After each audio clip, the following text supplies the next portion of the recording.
Okay.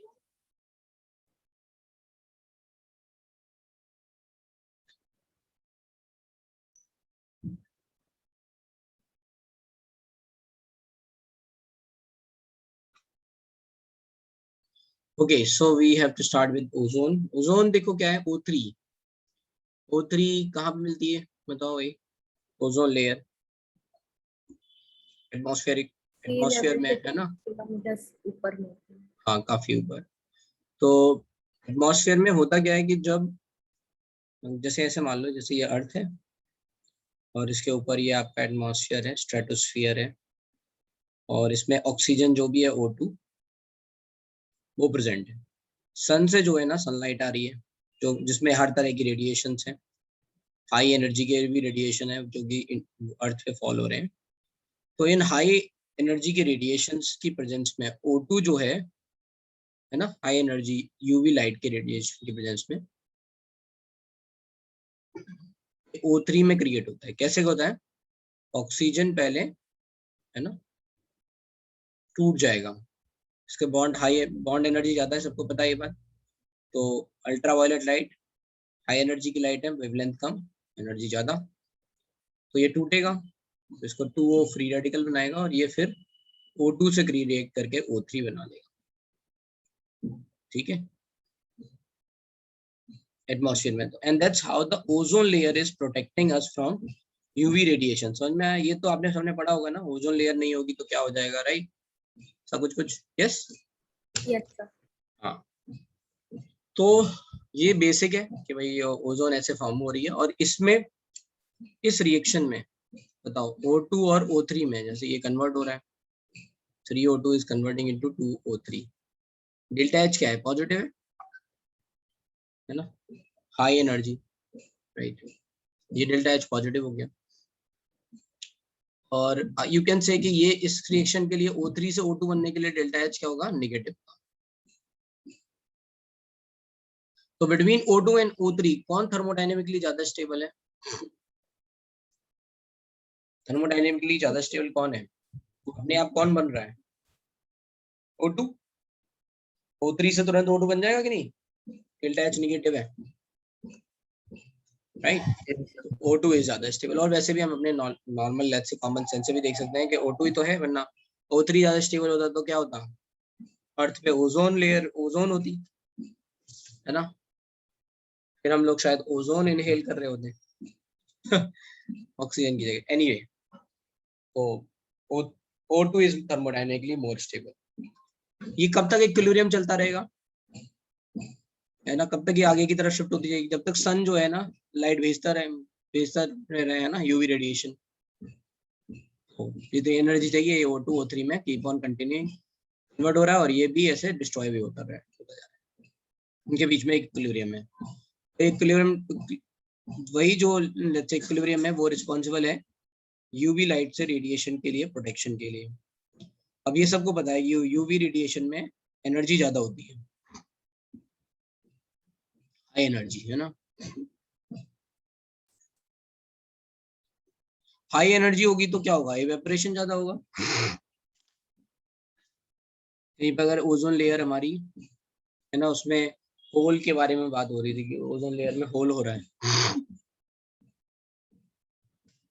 ना, high energy होगी, evaporation ज्यादा होगा। जो फूड लेट से हम जो देख रहे हैं वो उसमें ड्राइनेस है ना, पल्प जला, सारे के सारे फ्रूट्स जो है वो सूखने लग गए तो ग्रेप्स की जगह हमें सीधे सीधे रेजिन्स मिल रहे हैं सन की प्रेजेंस में। ऐसा मतलब यू कैन अंडरस्टैंड। हमारी जो स्किन है उसमें भी वही होता है कि अगर बहुत ज्यादा पड़ेगा है ना, हाई एनर्जी की लाइट पड़ेगी तो it is going to cause damage. तो ये सब यूवी रेडिएशन के, खैर सबको पता होगा ये बात। अच्छा, ये सब पढ़ रखा है ना, इतना ये समझ में आ गया अभी ये क्या हो रहा है? कोई कंफ्यूजन? O3 O2 चलो पढ़ लेते हैं। Ozone is allotrope form of oxygen, it is too reactive to remain for the long in atmosphere at sea level at a height of 20 kilometers. It is formed from atmospheric oxygen in presence of sunlight. This ozone layer protects the Earth's surface from the excessive concentration of UV radiation. अगर मान लो हमें ये तो atmosphere में जैसे कहाँ पे ozone layer बन रही है वो हो गई, अगर हमें बनाना है तो क्या करना पड़ेगा, what we have to do, तो हमें एनर्जी देनी पड़ेगी, तो ये हो गया silent electrical discharge.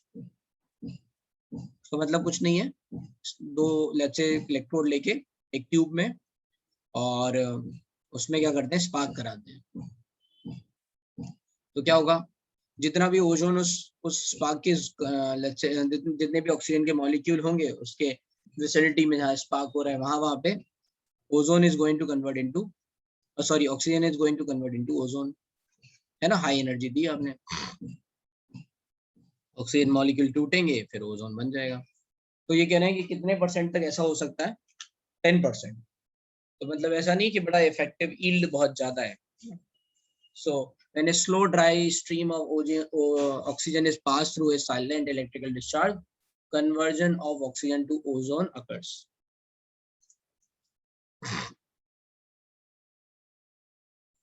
Endothermic process है. Since the formation of ozone from oxygen is endothermic process, it is necessary to use silent electrical discharge in its preparation to prevent its decomposition. है ना, अभी मैंने बताया था ये आप डिकम्पोज हो जाएगा, तो क्या है, कंटिन्यूस हमें क्या करना पड़ेगा, एनर्जी देनी है लगातार, जब तक होगा तब तक ये ऐसे इक्विलिब्रियम मेंटेन करेगा, जैसे ही आपने बंद किया टूटना चालू। एनीवे, कंसंट्रेशन ऑफ ओजोन, अच्छा ये ओजोन जो है, राइट, अगर आपको ज्यादा बनानी है तो क्या करना पड़ेगा, इन्होंने बोला एक बैटरी लेनी पड़ेगी। बैटरी का मतलब है, मतलब सीरीज में कई सारे आपने ओजोनाइजर लगा दिए, है ना, एक जगह से ओजोन भेज के दूसरे में भेज दिया है ना, जैसे मान लो 100% ऑक्सीजन था, फिर इससे जब निकला ऑक्सीजन तो ये 90% ऑक्सीजन 10% ओजोन था, फिर एक और में भेज दिया तो ये 90% का 10% बन गया, तो 81 19% ऐसे। Pure ozone boiling point is 385, can be condensed into vessel around a liquid oxygen. ठीक है, तो इसका बॉइलिंग पॉइंट तो वाटर के बॉइलिंग पॉइंट से थोड़ा ज्यादा ही है। तो अब यू कैन से कि ओजोन जो है वो लिक्विड फॉर्म में भी एग्जिस्ट कर सकता है, राइट। तो ये किस कलर का होता है, डार्क ब्लू लिक्विड है, तो सॉलिड होगा तो वायलेट ब्लैक सॉलिड हो जाएगा, पेल ब्लू गैस ओजोन। ठीक है, यहाँ तक कोई दिक्कत?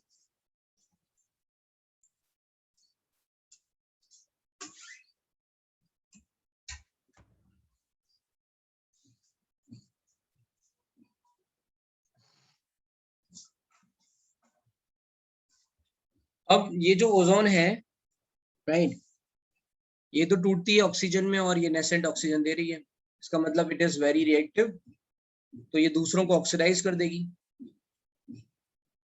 ठीक है, जहां कहीं पे भी ओजोन की रिएक्शन होगी वहां पे ओजोन क्या करेगा, एक नेसेंट ऑक्सीजन दे रहा है ना, nascent oxygen means reactive oxygen, तो क्या करेगा, ऑक्सीडेशन में पार्टिसिपेट करेगा। तो ozone is a very good oxidising agent,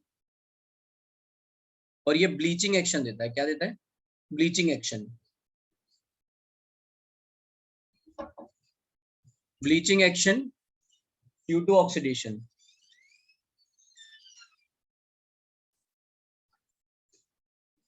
oxidation of colours. ठीक है,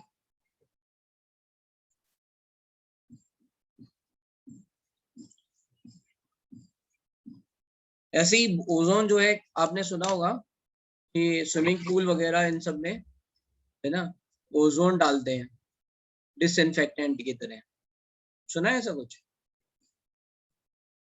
हाँ भाई, है ना, देखो एक तो क्लोरीन डालते हैं सस्ते वाले स्विमिंग पूल्स में, जहाँ पे बहुत सारी जनता जाती है इंडिया में, वहां पे क्लोरीन डालते हैं। क्लोरीन क्या है, अच्छा ऑक्सीडाइजिंग एजेंट है, डिसइंफेक्टेंट की तरह काम करता है, वो जितने भी लेट्स से ये जर्म्स वगैरह हैं इन सबको ऑक्सीडाइज करके किल कर देता है, ऑक्सीडेशन से पता है ना किल हो जाता है, राइट। ये बात तो ये पता है ना, जर्मसाइड वगैरह ऑक्सीडेशन से किल होते हैं।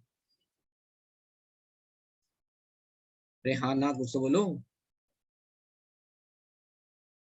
Yes, sir. अब पता चल रहा है? अच्छा। Yes. तो KMNO4, अच्छा किसी को याद है? खैर नहीं पता होगा। पहले जब पुराने टाइम पे जब कुएं होते थे, वेल है ना, तो उनमें क्या करते थे, KMNO4 डाल के रखते थे 3-4 दिन तक, फिर उनको यूज नहीं करते थे, ताकि जितने भी जर्म्स वगैरह हैं, है ना, उसको प्रिपेयर करने के लिए, मतलब क्लीन करने के लिए ये ऐसा काम होता था। तो 3-4 दिन तक वो फिर यूज नहीं होता था। तो उसका काम क्या होता था, शायद मतलब तुम लोगों ने देखा नहीं होगा, लेकिन अभी भी कुछ कुछ जगह ऐसा होता है कि KMNO4 डाल के रखते हैं। ठीक है, नहीं तो क्लोरीन डालते हैं। क्लोरीन का तो बहुत सुना होगा, क्लोरीनेटेड वाटर सुना है ना कभी? आप इमेजिका वगैरह गए होगे, वहां पे शायद पढ़ा होगा। गए हो इमेजिका? Yes, sir. है ना, कभी ऐसा वो उसके जो वाटर जो वो होते हैं उनमें बॉडीज जो मतलब राइट्स हैं, उनमें देखा होगा आपने, बड़ा टेस्ट गंदा सा रहता है ना, हाँ तो सर. वो एक्सेस क्लोरीन डाल के रखते हैं। तो जो हाई ओजोन थोड़ी एक्सपेंसिव गैस है, तो ओजोन डाले जाती है भाई, जहाँ पे थोड़ा लिमिटेड यूज हो रहा है, बड़े बड़े 5 स्टार होटल्स के स्विमिंग पूल वगैरह होंगे, उनमें डाल के रखते हैं ओजोन। क्या काम है ओजोन का? ऑक्सीडाइज करके जर्म को किल कर देते बस। ठीक है, तो ये ब्लीचिंग एक्शन की तरह, ब्लीचिंग एजेंट की तरह यूज होगा, और ये आपका है ना जर्मसाइड, इन सबको। और फिर आपकी ऑक्सीडेशन में कहीं पे अगर ऑक्सीडेशन हम देखेंगे, तो वहां पे भी ओजोन का काम मतलब है, ozone is going to oxidise. Toxic है, लेकिन बहुत ज्यादा नहीं, मतलब एक सर्टेन लेवल, मतलब क्लोरीन के कंपैरिजन में कम टॉक्सिक है। तो ozone has a characteristic smell, its small concentration is harmless. However, if the concentration rises above 100 parts per million, then our breathing becomes uncomfortable, resulting in headache and nausea. ठीक है, तो है ना, छोटी कंसंट्रेशन में हम चलते हैं आगे।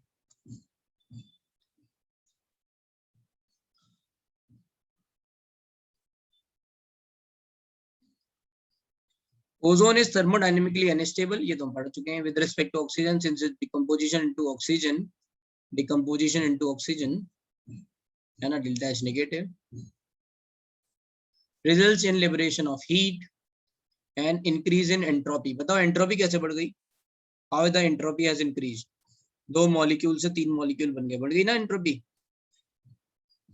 हाँ भाई, हाँ ना बोलते जाओ, एक तो वैसे ही है ना, आप लोग कहते हो टफ है बोरिंग हो रहे हैं, हाँ हाँ ना बोलते जाओगे तो लगेगा भी कुछ समझ में आ रहा है, नहीं तो मुझे गाना सुनाना पड़ेगा तुम्हें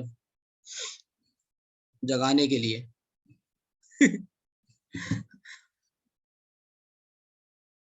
These two effects reinforce each other मतलब support each other, है ना। Delta G is nothing but delta H minus T delta S, right. हम क्या चाहते हैं, हम चाहें, है ना, हम क्या चाहिए, डेल्टा G नेगेटिव हो जाए। ये नेगेटिव है ऑलरेडी, ये पॉजिटिव है, पॉजिटिव नेगेटिव के साथ मिलके क्या हो गया, नेगेटिव। तो दोनों एक दूसरे को सपोर्ट कर रहे हैं कि नहीं, तो ये कह रहे हैं।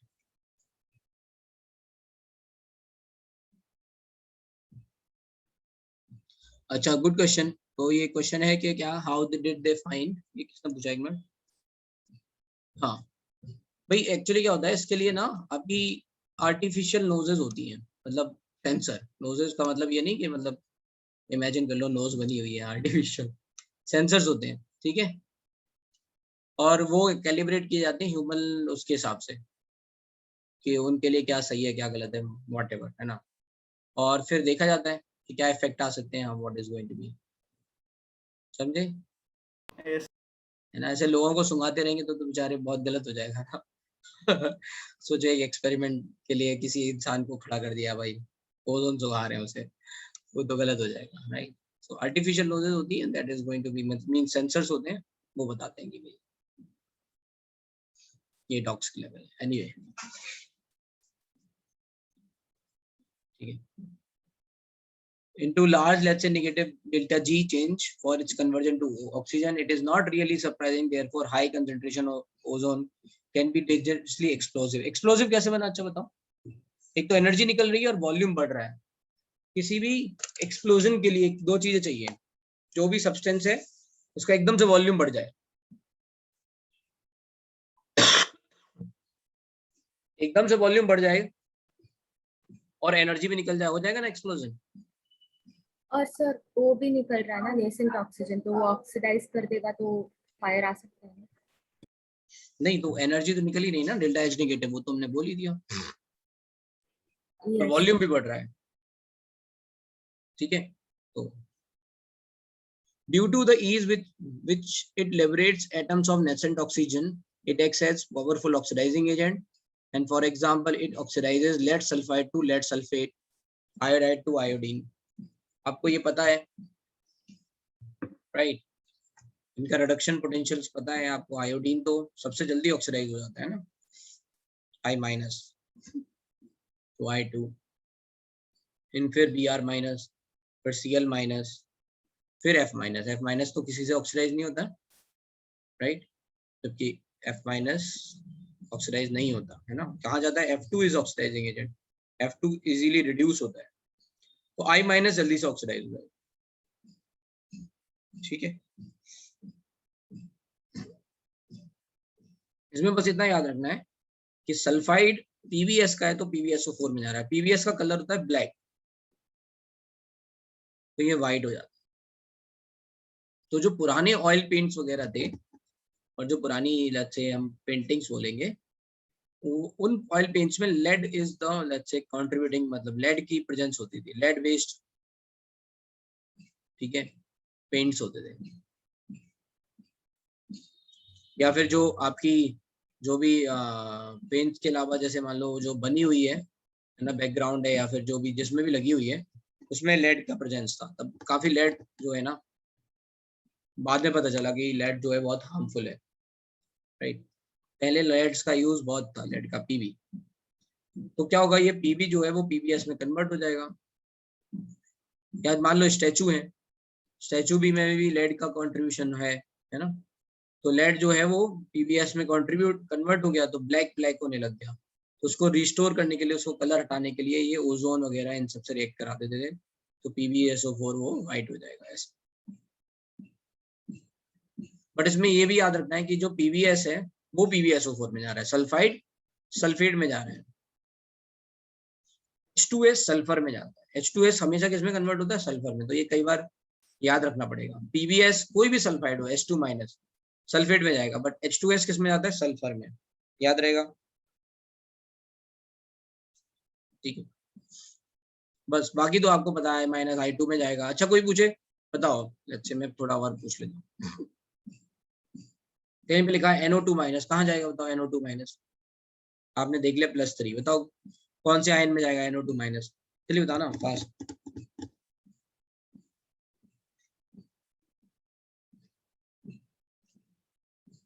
NO3 माइनस में ना, क्या हो गया भाई, है ना, +5, +3 से +5। अरे ऑक्सीडेशन नंबर जब तक आप लोग लगाओगे नहीं तो दिक्कत ही होगी। ऑक्सीडाइज कर रहा है दूसरों को, तो किसमें होगा, +3 से +5। बताओ SN2+ किस में जाएगा, SN2+ किस में जाएगा, SN4+ में। SO32- किस में जाएगा, +4 से +6, SO42-। तो याद रखने की जरूरत नहीं, कॉमन सेंस भी लगा सकते हो भैया, ये हो सकता है पॉसिबल। ठीक है, चलो, तो when ozone reacts with excess of potassium iodide solution buffered with borate let's say buffer, iodine is liberated which can be titrated। ये क्या लिखा हुआ है, आयोडोमेट्रिक एनालिसिस, समझ में आ रहा है? O3 की KI से रिएक्शन कराई, O2 बना, I2 बना, हमें पता नहीं है O3 कितना है, let's say we have to estimate O3, तो I2 बना, ये I2 की हाइपो सॉल्यूशन से रिएक्शन कराई Na2H2O3 से, और देन वी हैव अंडरस्टूड कि कितना आयोडीन रिएक्ट किया होगा, है ना, Na2H2O3 से Na2H4O6 बन गया, and with the help of this you have estimated कि कितना ओजोन रहा होगा यहाँ पे, तो वही लिखा हुआ है। When the ozone reacts with excess of potassium iodide solution buffered with borate buffer, iodine is liberated which can be titrated against a standard solution of sodium thiosulfate, and this is a quantitative method for estimating ozone gas। ठीक है, फिर उन्होंने लिखा है कि ये देखो इसकी टेंडेंसी ये होती है कि ये ओजोन जो है वो NO को NO2 में कन्वर्ट कर देता है, और NO2 से आपको पता है कि है ना, NO2 पानी में जाएगा तो ये HNO3 डालेगा, है ना, अभी हमने पढ़ा था ना, सब रिलेट करते ना NO3 वाला NO2 प्रिपरेशन, सॉरी HNO3 की प्रिपरेशन में NO2 था ना। Yes. अगर मान लो कहीं पे एटमॉस्फेयर में ओजोन ज्यादा हो जाए, ओजोन की कंसंट्रेशन ज्यादा हो जाए, कहाँ पे होगी ये सब कंसंट्रेशन, जैसे केमिकल्स फैक्ट्री वगैरह है वहां पे, तो ये NO2 क्या कर सकता है, ये HNO3 में कन्वर्ट हो जाएगा पानी की प्रेजेंस में, राइट। तो ये क्या करेगा, that is also going to create acidic rain, ठीक है। तो ऐसे कई सारे हैं। NO बताओ कहाँ पे मिलता है, NO वैसे मिलता है कहाँ पे, how NO is produce in atmosphere. NO बनाना तो डिफिकल्ट है ना, N2+O2 बर्कलेंडाइट प्रोसेस बताया था आपको, या लेड चैम्बर प्रोसेस में NO जल्दी बनता नहीं है ना, उसके लिए तो हमने प्लेटिनम लगा के अमोनिया को कन्वर्ट किया था लाइटनिंग में, करेक्ट, वेरी गुड, लाइटनिंग में। और आपके जब हाइड्रोकार्बन बर्न होते हैं ना, जैसे मान लो आपका जो इंजन का स्पार्क है, जो इंजन है जिसमें, है ना, फ्यूल बर्न हो रहा है, तो उसमें बर्निंग के लिए क्या जाती है, एयर जाती है, एयर का पार्ट क्या है, N2+O2, तो जितनी एनर्जी रिलीज हुई उसमें से कुछ N2O2 के साथ रिएक्ट करके NO बना लेती है, या फिर आप इस मतलब NO अलग अलग लेट्स से ऑक्साइड बनाती है, NO NO2 N2O NO2 कुछ भी, ये सब बन सकते हैं कॉम्बिनेशन में। तो ये NO का जो सोर्स है वो वहां से भी आता है ना, आपके जो व्हीकल्स हैं उनके लेट्स से इंजन से।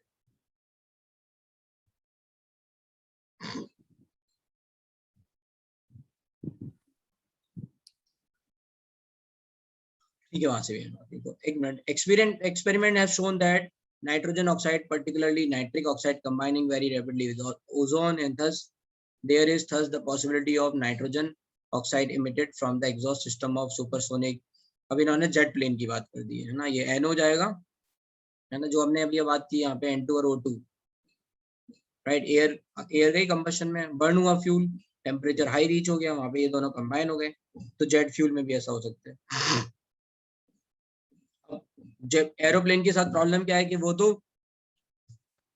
उसी लेवल पे है जहाँ पे ओजोन प्रेजेंट है, तो ये जो NO होगी वो ऑक्सीजन के साथ कंबाइन करके NO2 बनाएगी। इसका मतलब क्या हुआ कि जेट जो है, जेट वगैरह हैं, ये क्या कर रहे हैं, ऑक्सीजन लेयर को, ओजोन लेयर को डिप्लीट कर रहे हैं, might be slowing depletion of, है ना, concentration of ozone and layer in the upper atmosphere. तो इन्होंने ये बताया कि ये NO से NO2 बनेगा और ये ओजोन धीरे धीरे कम हो जाएगी। और क्या यूज, और क्या अच्छा थ्रेट है ओजोन लेयर को, वो है CFC, क्लोरोफ्लोरोकार्बन्स, वो फ्री रेडिकल मैकेनिज्म के थ्रू ओजोन को खाते रहते हैं। तो another threat to this ozone layer is probably posed by the use of freons. Freons means chlorofluorocarbon. Freons means chlorofluorocarbon, CFC, which are used in aerosol spray and refrigerant. Structure कैसा हो गया,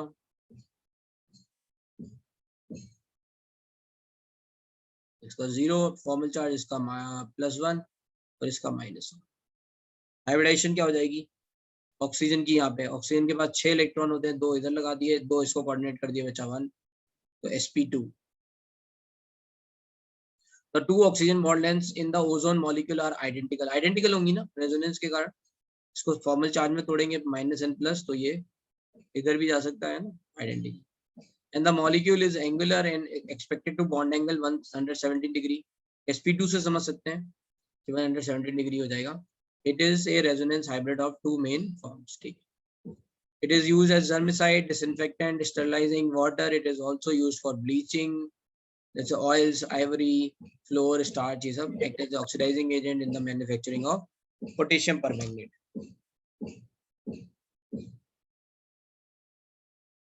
ठीक है, तो यहाँ तक ओजोन तक कोई दिक्कत। अब आ जाते हैं सल्फर में। तो सल्फर में इसका जो पॉलीएटॉमिक फॉर्म है वो है एसिड, इसके दो फॉर्म है, अल्फा सल्फर या rhombic sulphur and monoclinic sulphur. ये रोम्बोहाइड्रल और ये मोनोक्लिनिक, ये आपने सॉलिड स्टेट में पढ़े हुए हैं स्ट्रक्चर्स, ठीक है, अलग अलग क्रिस्टल सिस्टम में, राइट। इनमें ज्यादा स्टेबल कौन है, which one is more stable, तो याद रखना है रोम्बिक सल्फर, ठीक है, which one is more stable, rhombic sulphur ज्यादा स्टेबल है, ठीक है।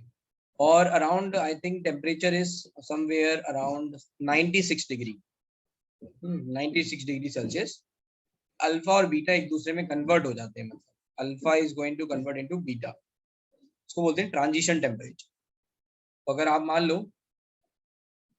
किसी कंटेनर में सल्फर रोम्बिक ले लो ऐसे सॉलिड स्टेट में, उसको धीरे धीरे मेल्ट करो, ठीक है, मतलब हीट करो, मेल्ट करने का मतलब हीट करो, तो जब आप टेम्परेचर 96 डिग्री से ऊपर पहुंच जाओगे थोड़ा, तो फिर इसको कूल डाउन करोगे तो यहाँ पे स्ट्रक्चर चेंज हो जाएगा, ट्रांजिशन हो जाएगा इसका। आपने हीट किया, कूल डाउन करके 96 तक लेके लच से आगे आ गए, तो आपको यहाँ पे स्ट्रक्चर क्या 96 से थोड़ा और ऊपर भी रखा तो आपका स्ट्रक्चर मोनोक्लिनिक दिखने लग जाएगा। कहाँ देखोगे, इमेजिनेशन के लिए यूट्यूब पे चेक करना, वहाँ पे इन्होंने दिखाया हुआ है अल्फा से alpha sulphur to monoclinic sulphur, तो इमेजिनेशन में।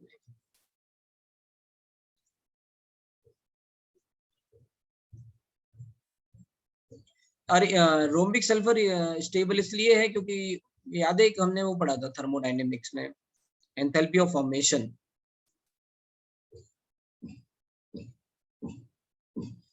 ठीक है, तो उसमें आता था carbon and let's say graphite के टर्म्स में आता था, है ना। तो पहले हम को देखते हैं, जैसे मान लो ये कार्बन ओवर हियर है ना, कार्बन, और we are let's say converting it into CO2, let's say carbon से ऑक्सीजन कंबाइन होकर CO2 बन रहा है, let's say I'm just trying to relate with another concept, है ना। अब ये आपको नहीं पता ये कार्बन कौन सा, you don't know whether it is graphite or it is diamond, ठीक है। तो ये CO2 बन गया, CO2 की राइट एक एनर्जी लेवल है, लेट्स से मॉलिक्यूल में कुछ एनर्जी है, तो कार्बन से ऑक्सीजन, कार्बन यहाँ होगा ना, कार्बन से ऑक्सीजन रिएक्ट करके CO2 बना रहा है, एनर्जी रिलीज हो रही होगी, है ना, नए बॉन्ड बन रहे हैं, डेल्टा H नेगेटिव है, तो ऑब्वियस सी बात है कि कार्बन को ही यहाँ पे होगा, जैसे carbon solid which is good be over here, और ये CO2 बना रहा है तो ये नीचे की तरफ जाएगा, ये बात समझ में आ रही है ना, नीचे की तरफ जाएगा।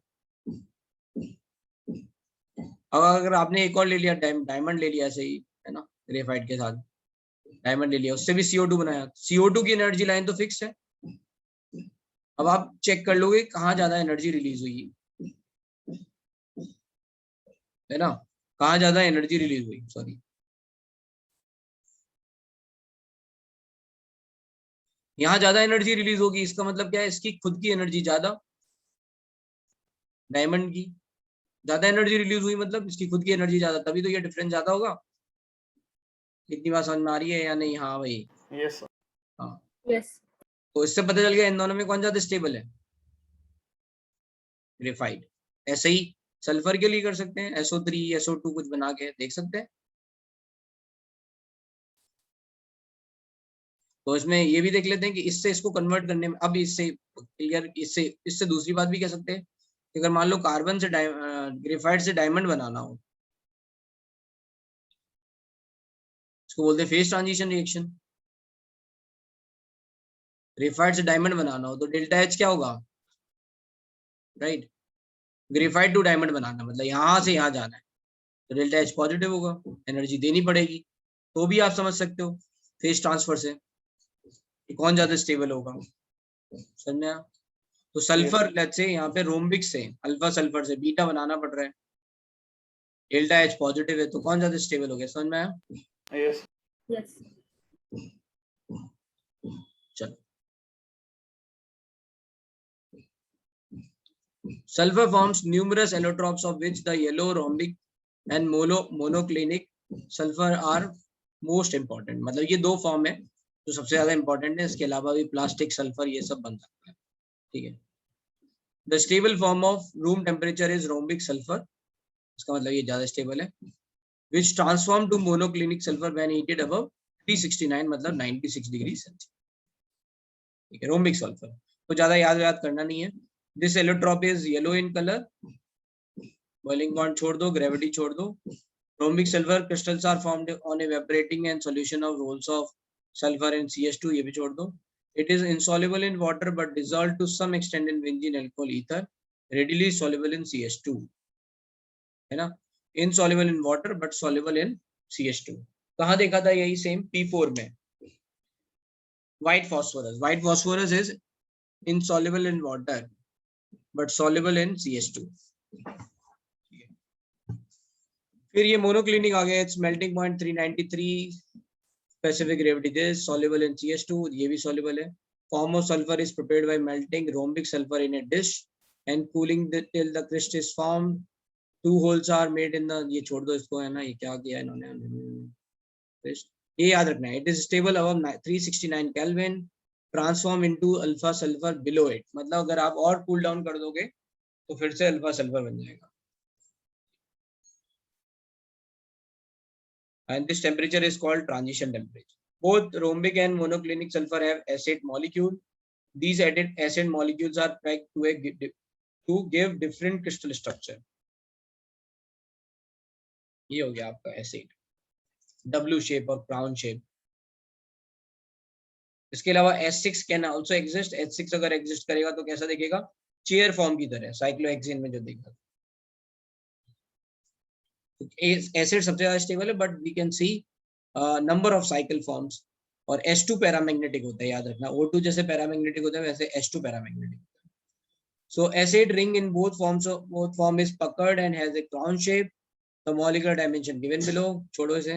The several other modification of sulfur containing 6 to 20 atoms per ring have been synthesized. Cyclo 6C6 adopts the chair form and molecular dimensions are shown। ठीक है, H2 is dominant species and is paramagnetic like O2। तो ये याद रखने वाली बात है कि H6 chair form होगा, H2 paramagnetic होगा O2 की तरह। तो उसमें ये पूछा जा सकता है, मतलब लेट्स से होमो और लूमो क्या है। बेंजीन की तरह नहीं, बेंजीन तो प्लेनर होता है। साइक्लोहेक्सेन, बेंजीन में तो सारे कार्बन क्या होते हैं, sp2 हाइब्रिडाइज होते हैं, so that is going to be planar. Cyclohexane में चेयर फॉर्म आती है ना। हाँ भाई, Yes. So which form sulfur shows paramagnetic behavior? In Weber state sulfur forms exiguously। ठीक है, ओके ओके। ये देख लो, इसमें होमोलुमो क्या आएंगे, राइट। तो ऑक्सीजन का याद रखना है ना, जैसे ऑक्सीजन में आपने याद किया था, ऑक्सीजन का O2 का बताओ भाई, होमोलुमो। चलो जल्दी है। होमो मतलब हाईएस्ट ऑक्यूपाइड मॉलिक्यूलर ऑर्बिटल, लुमो मतलब लोएस्ट अनऑक्यूपाइड मॉलिक्यूलर ऑर्बिटल।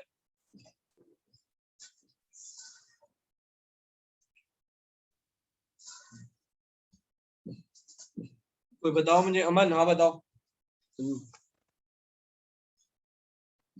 हाँ बताओ अमन। Yes sir. हाँ बताओ, O2 का हाईएस्ट ऑक्यूपाइड मॉलिक्यूलर ऑर्बिटल क्या होगा।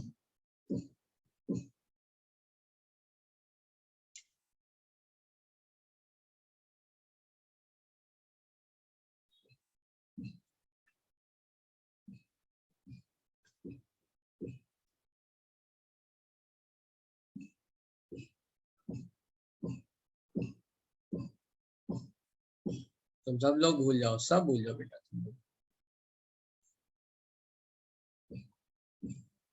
2 4 6 8 10 12 14 15 16। होमो क्या हो गया ये, लूमो क्या हो गया ये।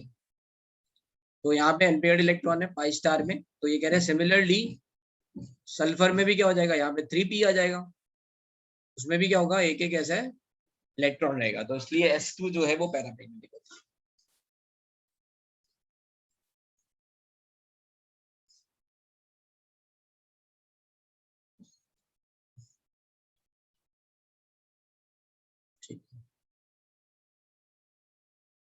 अब बात आती है SO2 की। How we are going to prepare SO2। तो सिंपल है, कहीं पे भी अगर सल्फर और है ना, कोई भी मेटलर्जी में देखेंगे बहुत सारे सल्फाइड और बनते हैं, राइट। तो कोई भी सल्फाइड ओर है उसको अगर बर्न कर रहे हैं तो वो सल्फेट में कन्वर्ट हो जाता है, सल्फाइड ओर, और कुछ सल्फर जो है वो SO2 में कन्वर्ट हो जाएगी, या फिर हम कहीं से सल्फर ले ही लें, सॉलिड सल्फर अगर हमें मिल जाए, है ना, अल्फा और लेट्स से बीटा फॉर्म, उसको अगर बर्न करेंगे तो SO2 मिल जाएगी। ठीक है। दूसरा मेथड क्या है, जैसे हमने H2CO3 पढ़ा है, which is going to break into H2O plus CO2, वैसे ही H2SO3 होता है। Both of gas are very similar in nature, H2O plus SO2, ये भी ब्रेक हो जाता है। So sulfur dioxide is formed together with a little, let's say this sulfur trioxide. ठीक है। Then sulfur is burned in air और oxygen. तो ये कह रहे हैं SO2 के साथ साथ SO3 भी बनेगी, बट ये थोड़ी कम बनेगी, राइट, 6 to 8%.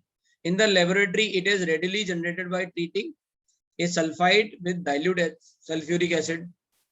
सल्फ्यूरिक एसिड मैंने बताया था किंग ऑफ ऑल एसिड है, कोई भी अदर एसिड बनाना है तो क्या करना पड़ेगा, H2SO4 के साथ उसके सॉल्ट की रिएक्शन करा, जैसे NaCl की H2SO4 से रिएक्शन करा तो क्या बन जाएगा, HCl बन जाएगा। तो अगर Na2H2O3 है, सल्फाइड है, उसकी सल्फ्यूरिक एसिड से रिएक्शन कराएंगे तो क्या बनेगा, H2SO3, विच इज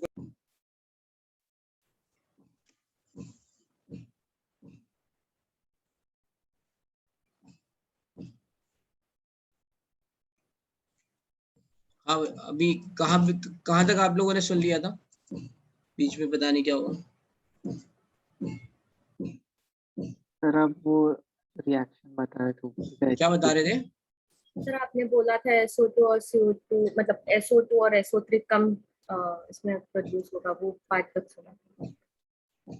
तो ये तो मैं यहाँ बता रहा था कि SO2 के साथ SO3 भी बनेगा, अगर सल्फर को ऑक्सीडाइज कराएंगे तो SO2 के sulphur is going to burn with oxygen, तो SO2 बन सकता है, SO3 भी बन सकता है, तो थोड़ा SO3 भी बनता है, ये कह रहे हैं। फिर क्या है, आप किंग ऑफ एसिड है H2SO4, सल्फ्यूरिक एसिड की रिएक्शन अगर आप करा दो किसी भी सॉल्ट से तो क्या बन जाएगा, उस एनायन का एसिड बन जाएगा। तो NaCl के साथ H2SO4 बना रहे थे तो HCl बन गया। ठीक है।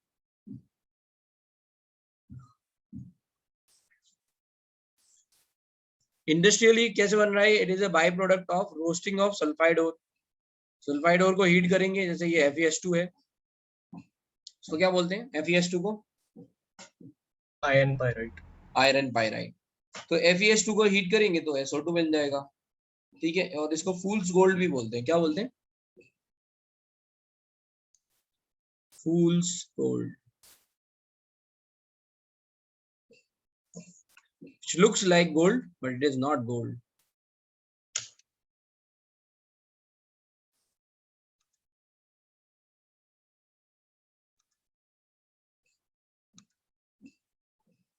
Recording is already on.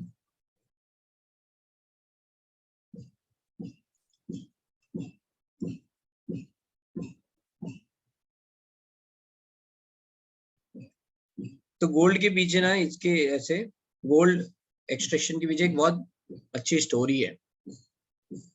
ठीक है।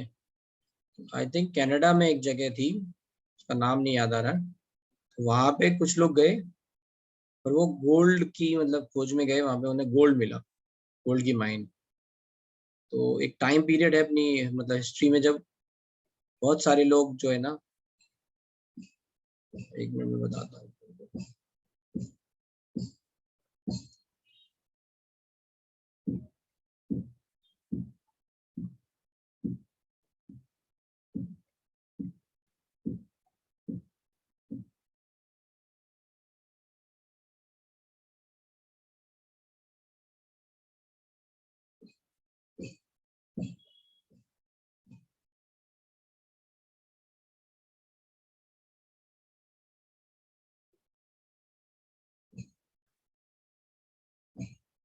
हाँ, गोल्ड रश डालना, गोल्ड रश।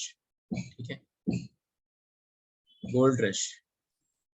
तो ये कनाडा में एक टाउन है, और कनाडा अलास्का इधर वहां पे इतने ठंडे में, तो वहां पे लोग जो है ना, पता चला यहाँ माइंस है, और वो तब तक ऐसी जगह थी कि that is not let's say guarded by, और मतलब कोई उसको देख रहा हो, तो एक ट्रेंड बन गया, लोग गोल्ड ढूंढने चले गए वहां पे। 2-3 साल तो थोड़ा बहुत गोल्ड मिला भी लोगों को, राइट। हिस्ट्री में आता है गोल्ड रश, सुना है किसी ने ये? एनीवन, मतलब कई सारे बच्चे बहुत कुछ और भी जानते हैं। हाँ सर। हैं, सुना है? हाँ सर। गुड। तो किसने सुना ये? हाँ सर, कोई तो कह रहा है। सर संकेत। टीवी शो है एक, हाँ यार, हाँ एक sir, TV TV show show भी। पे आता है वो। हाँ हाँ, कौन सा टीवी शो है एक? सर तो टीवी ये शो का नाम गोल्ड रश है। टीवी शो का ही नाम गोल्ड रश है? हाँ सर। अच्छा वो बताते हैं कि पहले वो कैसे आया था माउंटेन्स में से। हाँ, right। तो देखो, ऐसा ये फूल्स गोल्ड है ये। इसे लगेगा कि भाई गोल्ड है ना, खुश हो जाएगा आदमी अगर मिल गया तो। लेकिन गोल्ड नहीं होगा, फिर बाद में चेक करके देखना पड़ेगा कि भाई इसका कलर ही केवल गोल्ड जैसा है। एनीवे, एक मुझे टीवी सीरीज नहीं, एक मूवी याद आ रही है। एक डॉग पे मूवी थी, बड़ी अच्छी सी मूवी थी, याद नहीं आ रहा है नाम। वो इस पे थी, गोल्ड रश पे।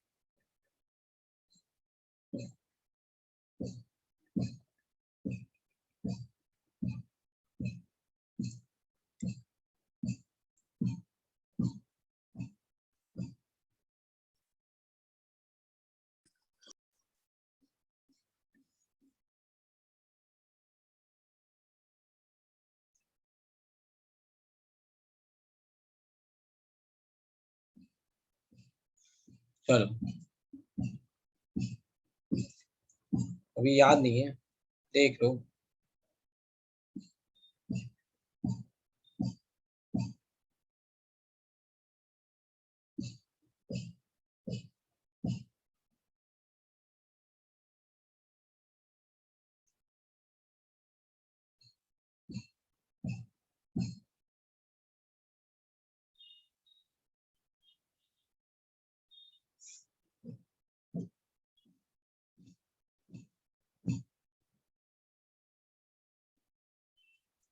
चलो अभी छोड़ो, आगे चलते हैं।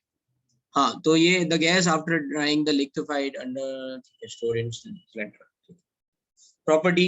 तो SO2 के बारे में मैंने आपको बताया था कि SO2 जो है, अच्छा SO2 क्या है? एसिडिक गैस है, क्योंकि H2 SO3 मिल रहा है, ठीक है। और SO2 में ऑक्सीडेशन स्टेट +4 है, so it can let's say go to -2। Sulphide में जा सकता है ये, रिड्यूस हो गए, या सल्फर में जा सकता है और ऑक्सीडाइज होके ये SO4 2 माइनस, या फिर SO3 में जा सकता है +6 ऑक्सीडेशन स्टेट में। So SO2 can behave as both, है ना, oxidising as well as reducing agent. तो ना तो ये बहुत स्ट्रॉन्ग ऑक्सीडाइजिंग एजेंट है, ना ही ये बहुत अच्छा रिड्यूसिंग एजेंट है ना। तो जो जल्दी से ऑक्सीडाइज हो जाएंगे उनको ऑक्सीडाइज कर देगा, जो जल्दी से रिड्यूस हो जाएंगे उनको रिड्यूस कर देगा। इसकी कुछ प्रॉपर्टी CO2 की तरह ही है, जैसे वीक एसिड हो गया, H2CO3 वीक एसिड होता है, like that. So we are going to understand all these part. Sulfur dioxide is a colorless gas with pungent smell, highly soluble in water, है ना। तो जैसे CO2 soluble हो गया, H2CO3 बनाता है, ये SO3 बनाता है। It liquefies at room temperature with the pressure of 2 boils at 263 Kelvin. चलो आगे चलते हैं। Sulfur dioxide when passed through water forms a solution of sulfurous acid. It reacts readily, acid है तो किससे रिएक्ट करेगा? बेस से रिएक्ट करेगा, क्या बनाएगा? सॉल्ट बनाएगा। It forms sodium sulfide.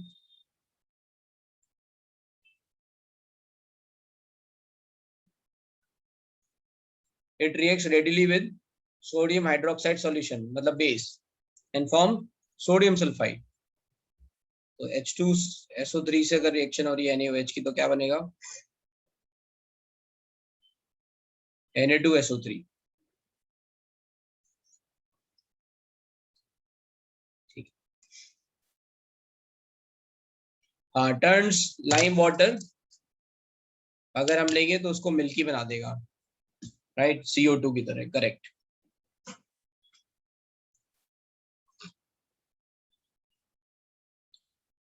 So okay, and Na2CO3 में अगर मान लो हमने एक्सेस SO2 डाल दिया है, या फिर you can say access H2CO3 है, जैसे एक्सेस हो है,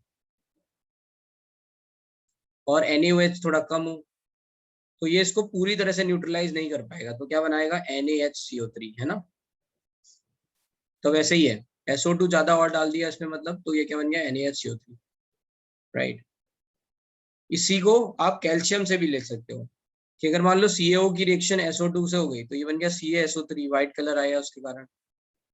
उसमें लेट्स से फर्दर हमने SO2 और फ्लो करा दी तो उसका व्हाइट कलर डिसअपियर हो गया।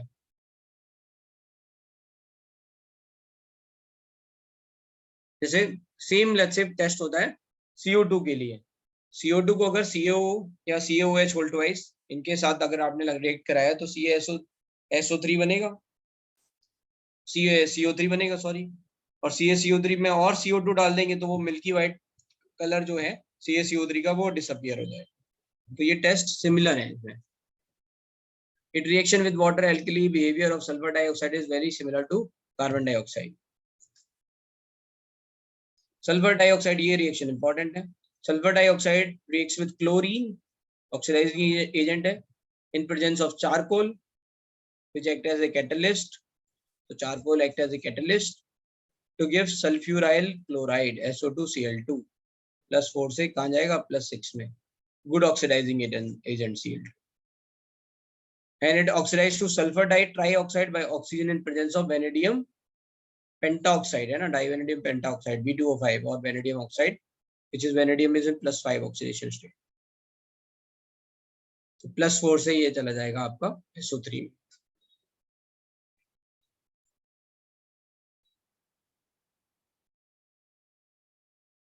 तो देखो एक रिएक्शन थी, इसमें मैं एक और बात बता देता हूँ। ये जो रिएक्शन है SO3 वाली, ये होती कैसे है, how this reaction takes place.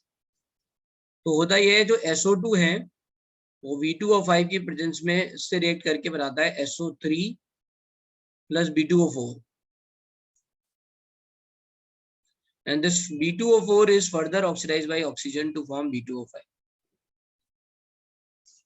ये रिएक्शन ऐसे होती है, ठीक है। तो जब इन दोनों की ओवरऑल रिएक्शन लिखोगे, ये सरफेस केमिस्ट्री में पढ़ेंगे, तो ओवरऑल रिएक्शन लिखोगे तो ये B2O4 कट जाएगा तो ये आ जाएगा SO2 plus half O2 will give SO3। तो अब इस रिएक्शन से एक इंपॉर्टेंट कॉन्सेप्ट हम समझा रहे हैं। रिएक्शन में जब भी बोला जाता है कि कैटलिस्ट है ना does not gets consumed during a reaction, उसका मतलब ये नहीं है कि catalyst is not participating in the reaction. ये शायद ये पॉइंट मैंने पहले भी क्लियर किया हुआ है। इस रिएक्शन से आप ये देख सकते हो कि B2O5 पहले SO2 के साथ रिएक्ट करके उसे ऑक्सीडाइज कर रहा है। इसका मतलब क्या है, catalyst is participating in the reaction but it is not gets consumed in the reaction, क्योंकि जितना यहाँ पे B2O4 रिएक्ट किया वो पूरा का पूरा फिर रीअपियर हो गया B2O5, ठीक है। तो B2O5 को ऑक्सीडाइजिंग एजेंट नहीं बोल रहे हैं यहाँ पे, because it is again converting into B2O5, catalyst बोल रहे हैं। तो अभी जैसे हमने आपको वो पढ़ाया था, अभी आपको ऑर्गेनिक में आपने पढ़ा होगा, जैसे H2Ni है ना, रिडक्शन प्रोसेस।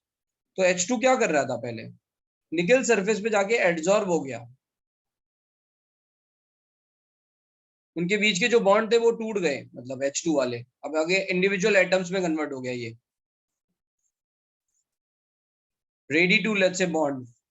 तो कैटलिस्ट का काम ये है कि वो रिएक्शन में पार्टिसिपेट करता है। ये कैसे बने, केमिकली ये निकल से जुड़ गया हाइड्रोजन निकल की सरफेस से, that is called chemical adsorption. इनके बीच में जब ये एडजॉर्प्शन हुआ, इनके बीच में जो बॉन्ड बना उससे इतनी एनर्जी रिलीज हुई कि ये बॉन्ड है ना ये ब्रेक होने लग गए। तो catalyst will participate in the reaction but it does not gets consumed in the reaction। और क्या क्या है, हाँ they create alternate pathway। alternate pathway ऐसे ही तो बनाते हैं रिएक्शन में इन्वॉल्व होके, है ना, लो एनर्जी के let's say low activation energy के पाथवे बनाते हैं, राइट। चलते हैं आगे।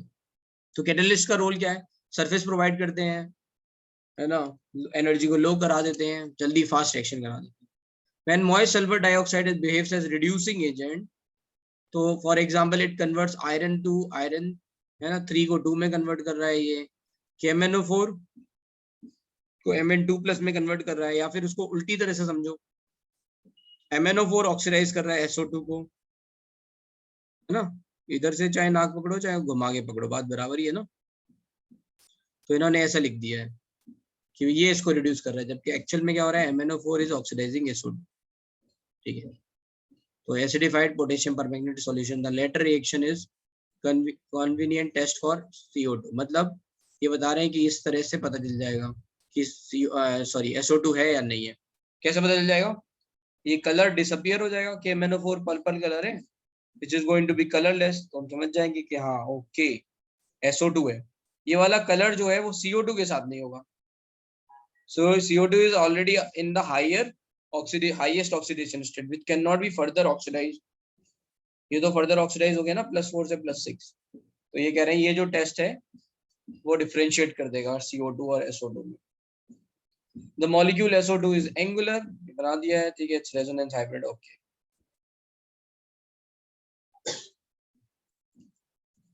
ड्राई SO2 लेंगे तो क्या होगा, मतलब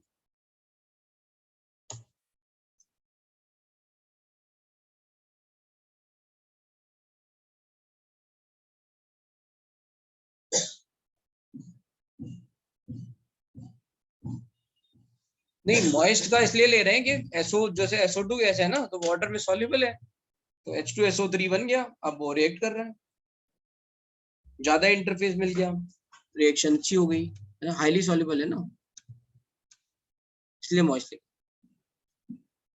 सल्फर डाइऑक्साइड ये यूज थोड़े बहुत याद रख सकते हैं in refining petroleum, sugar, in bleaching wool and silk, तो इससे याद रखना है, इससे इसके रिड्यूसिंग लेट्स से एक्शन से ब्लीचिंग होता है, और ये टेम्परेरी लेट्स से ब्लीचिंग है, तो याद क्या रखेंगे, temporary bleaching not permanent bleaching. Temporary bleaching is done by SO2,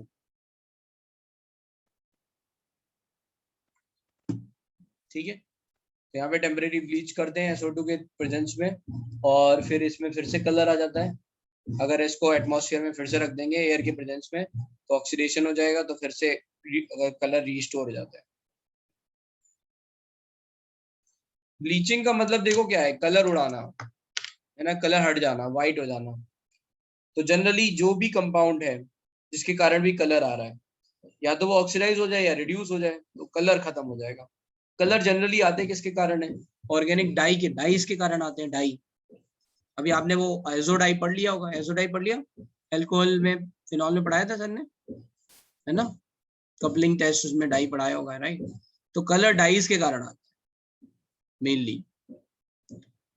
अब वो जो डाई, वो जो केमिकल सब्सटेंस है उनको ऑक्सीडाइज कर देते हैं तो उनका कलर चला जाता है, राइट, ठीक है, तो वो परमानेंट हो गए, परमानेंट ब्लीचिंग। इसमें क्या है, इसमें क्वेश्चन आता है, इसलिए मैंने बताया इसमें टेम्परेरी, ये बहुत इंपॉर्टेंट क्वेश्चन है, it gives temporary let's say bleaching, तो ये रिड्यूस करेगा, फिर अगर आप एयर में डालोगे तो फिर से कलर रीअपीयर हो जाए।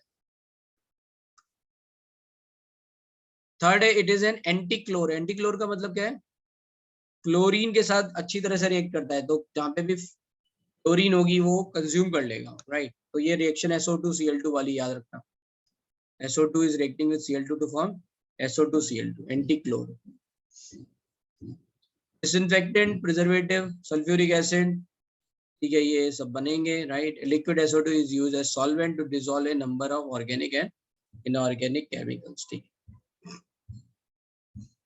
अब बात आ जाती है ऑक्सी एसिड्स ऑफ सल्फर पे। ऑक्सी एसिड ऑफ सल्फर बहुत सारे,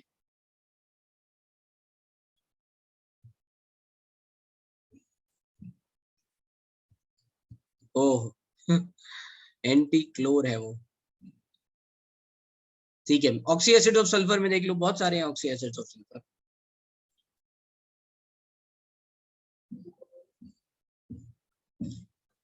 ऑक्सी एसिड ऑफ सल्फर आपको केमिकल बॉन्डिंग कराए थे,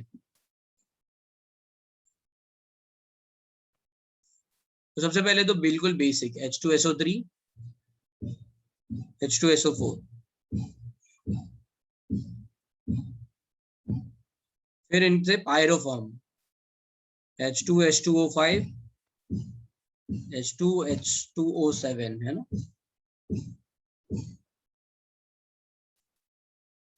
sulphuric acid, sulphurous acid, pyrosulphurous acid, pyrosulphurous acid, pyrosulphuric acid और ओलियम है ना, और hot and concentrated boiling sulphuric acid ऐसा भी बोलते हैं,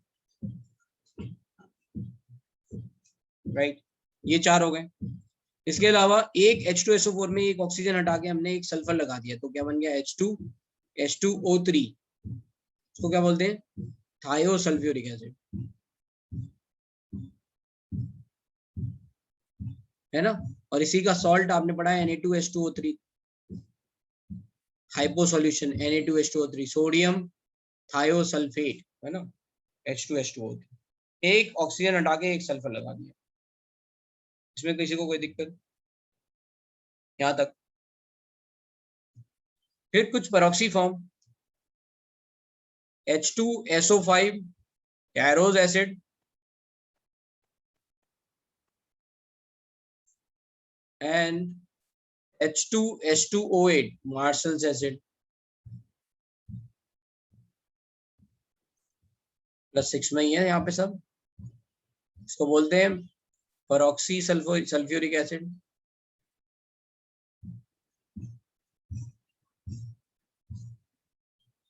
और ये हो गया पेरोक्सी डाइसल्फ्यूरिक एसिड, बस इतना ही अंतर है।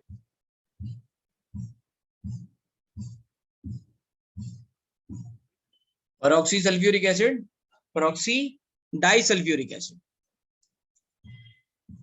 ठीक है। अब कुछ और एसिड और है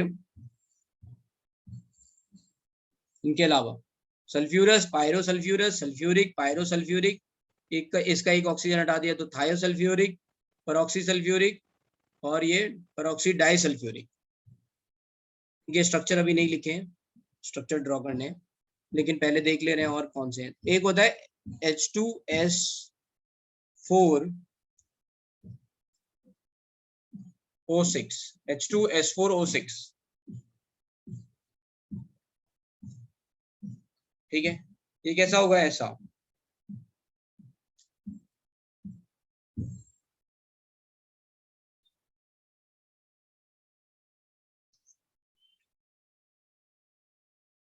इसको बोलते हैं thionic acid, thionic acid, thionic acid, thionic acid, ठीक है। तो ये मतलब ब्रांच है इसकी, थायोनिक एसिड, इसमें सल्फर सल्फर बॉन्ड मिलेगा। तो ये यहाँ पे 4 सल्फर है, तो टेट्राथायोनिक एसिड क्या हो जाएगा, ये टेट्राथायोनिक एसिड, ठीक है। और ये अगर मान लो हमने ऐसा कुछ बना दिया,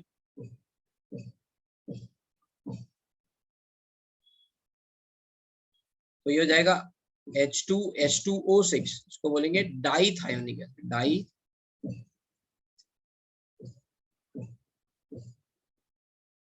डाईथायोनिक एसिड। ये तो आपने देखा है H2S4O6 का सॉल्ट देखा है, Na2S4O6, सोडियम टेट्राथायोनेट देखा है ना रेडॉक्स में, हाइपो सॉल्यूशन कन्वर्ट कितना होता है, Na2H2O3, Na2S4O6 कन्वर्ट होता है। तो ये आ गया। तो अब यहाँ पे देखो क्या क्या बन गए, H2H2O3 बन गया, डाई में देखना जहाँ 2 सल्फर है, H2H2O3 ये क्या बना आपका, थायोसल्फ्यूरिक एसिड,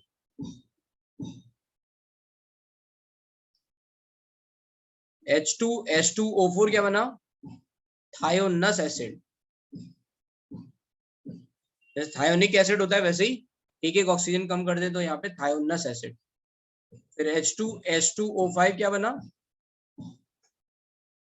है ना, पायरो सल्फ्यूरस एसिड। फिर H2H2O6 क्या बना, थायोनिक एसिड।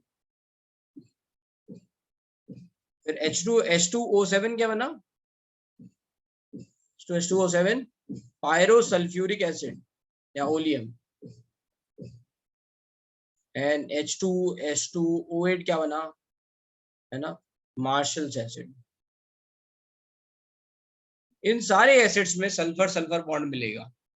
जैसे याद है हमने आपको फॉस्फोरस फॉस्फोरस बॉन्ड बताया था, तो वहां पे केवल और केवल H4P2O6 मतलब हाइपोफॉस्फोरिक एसिड पे ही बस फॉस्फोरस फॉस्फोरस बॉन्ड था।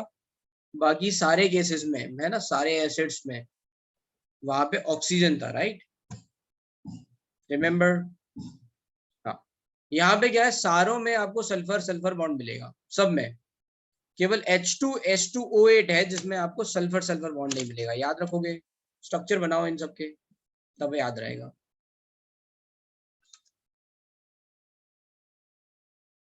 तो देखो इनके स्ट्रक्चर बना देते हैं।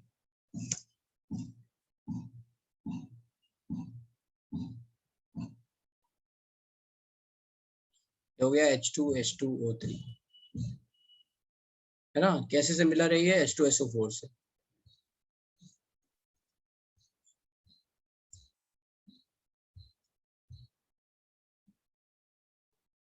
राइट, तो एक यहाँ पे सल्फर मतलब एक ऑक्सीजन हटा के एक सल्फर लगा दिया। फिर हो गया H2S4H2O4, है ना, तो थायोनस एसिड।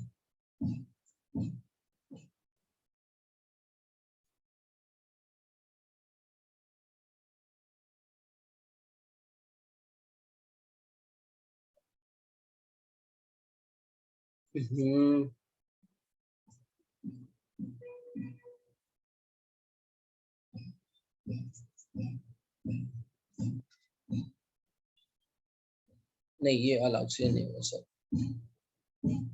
ये ऐसा, ये H2O4 हो गया। फिर H2H2O5,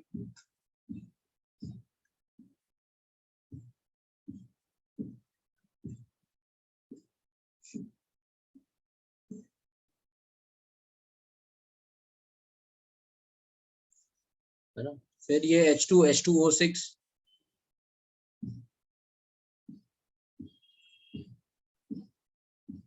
फिर H2H2O7, सॉरी O7 और O8 दोनों में नहीं होता, ठीक है। O7 में भी यहाँ पे बीच में ऑक्सीजन आ जाएगा, सल्फर सल्फर बॉन्ड नहीं है।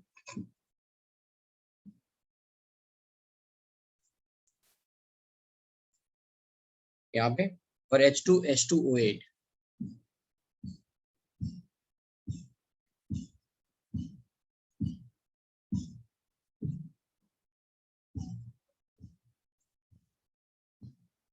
ठीक है, ये हो गया यहाँ पर oxide bond.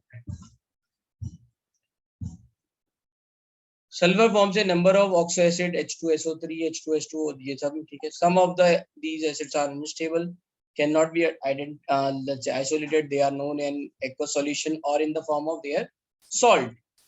Structure of some of the important oxo acids are shown in the below. तो यहाँ पे ऑक्सीजन ऑक्सीजन है, सल्फ्यूरिक एसिड है, राइट। अब हम आ जाते हैं प्रिपरेशन ऑफ सल्फ्यूरिक एसिड। तो उसमें सिंपल है, पहले हमने क्या किया, सल्फाइड और या फिर सल्फर को ले लिया, उससे SO2 बनाया, SO2 को ऑक्सीडाइज किया P2O5 के प्रेजेंस में, SO3 बना, SO3 को पानी में डाल दिया, H2SO4। यही काम करना है, और इसको बोलते हैं कांटेक्ट प्रोसेस। कौन सा पेज दिखाना है, ये वाला देख लो, चलो बना लो ये सब।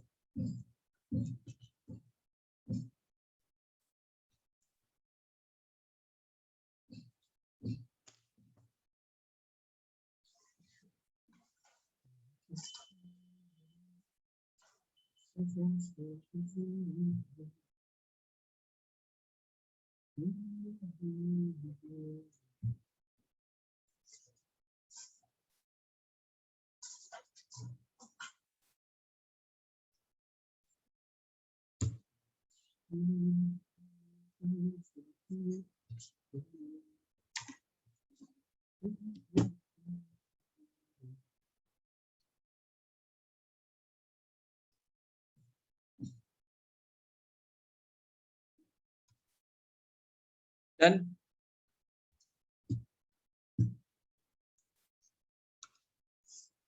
So what we are doing, sulphuric acid से हम पहले सल्फाइड और को बर्न करके SO2 बना रहे हैं, फिर SO2 को कन्वर्ट कर ले रहे हैं B2O5 में, और फिर B2O5 के बाद जो ये SO3 बन रहा है इसको हम है ना H2SO4 में कन्वर्ट कर दे रहे हैं। तो अच्छा, H2SO4 में कन्वर्ट करने का तरीका क्या है? डायरेक्ट पानी नहीं है, बिकॉज है ना SO3 बहुत ज्यादा सॉल्युबल नहीं होता पानी में। So what we are doing is इसको H2SO4 में, डाइल्यूट H2SO4 में एब्जॉर्ब करा रहे हैं, डाइल्यूट H2SO4 में। तो ये क्या बन जाएगा? ओलियम बन जाएगा, H2H2O7, और फिर उसमें पानी डाल। ठीक है, तो यहाँ पे ये इन्होंने यही किया है, एब्जॉर्प्शन इन डाइल्यूट H2SO4, इसमें SO3 ऐड कर दो, है ना, तो क्या बन जाएगा? H2H2O7 ओलियम, और फिर उसमें पानी डाल देंगे। A flow diagram for manufacturing of sulfuric acid is shown. SO2 produced is purified by removing dust and other impurities. Okay, the key step in the structure of, let's say, manufacturing of H2SO4 is catalytic oxidation of SO2 into SO3. ये schematic diagram दे रखा है, देखो यहाँ देखो। तो ये जैसे sulphur है, बर्न कर दिया एयर की प्रेजेंस में, हीट हुआ, है ना, इसमें SO2 और O2 है। Then we have done, dust वस्ट वगैरह हट गई इससे, राइट। इसमें वाटर को स्प्रे कर दिया, ठीक है। यहाँ से फिर क्या हुआ, ये SO2 डिसॉल्व हो जाएगी, और फिर ये ड्राइंग टावर में चले गए, ठीक है। फिर यहाँ से ड्राई करके हमने, है ना, कंसंट्रेटेड H2SO4 क्या करेगा? वाटर को हटा देगा डिहाइड्रेटिंग एजेंट की तरह। ड्राई SO2 लेके आए, O2 से रिएक्शन कराई इन प्रेजेंस ऑफ कैटलिस्ट। हाँ, ये बहुत इंपॉर्टेंट लाइन है, कई बार पूछी गई है। Arsenic purifier containing gelatinous hydrated ferric oxide, ठीक है। तो जो भी आर्सेनिक कंटेंट होता है, ये आर्सेनिक क्या होता है? पॉइजन की तरह काम करता है इसमें। तो आर्सेनिक प्योरीफायर लगा के रखते हैं, कैसे? एक जिलेटिनस, एक तरह से मेम्ब्रेन टाइप की है, हाइड्रेटेड फेरिक ऑक्साइड, उससे SO2 को पास करेंगे, वो क्या करेगा? आर्सेनिक को ट्रैप कर लेगा, ठीक है। आर्सेनिक प्योरीफायर लगा रखा है, जिलेटिनस हाइड्रेटेड फेरिक ऑक्साइड। फिर ये क्या है? प्री हीटर, हीट किया, फिर ये रिएक्शन हुई B2O5 से, फिर इसको एब्जॉर्ब करा दिया H2SO4 में, और क्या बन गया? ओलियम बन गया। Absorbed in a concentrated H2SO4 to produce oleum. Dilution of oleum will give H2SO4. ठीक है। In the industry, 2 steps are carried out simultaneously to make a process continuous one and also reduces the cost. ठीक है। Sulfuric acid obtained by contact process is 96 to 98% pure.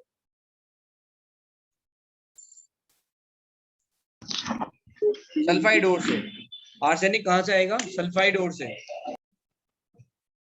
अमन। तो मतलब जो भी impurity है उसमें आर्सेनिक हम बोल रहे हैं कि वो किल कर देता है एक्टिविटी, इसलिए वो बहुत ज्यादा मतलब जरूरी है कि उसे हटाया जाए। फिर sulphuric acid is colourless, that's a dense oily liquid, and इसकी डेंसिटी देख लो आप, ये वाटर से ज्यादा है ना, विस्कोसिटी ज्यादा है, डेंसिटी ज्यादा है।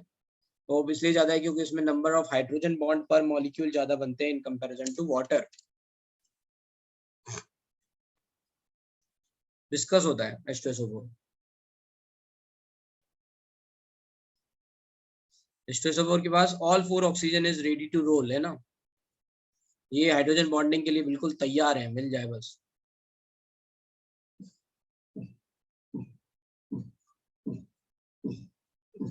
ऐसे देख लो, है ना,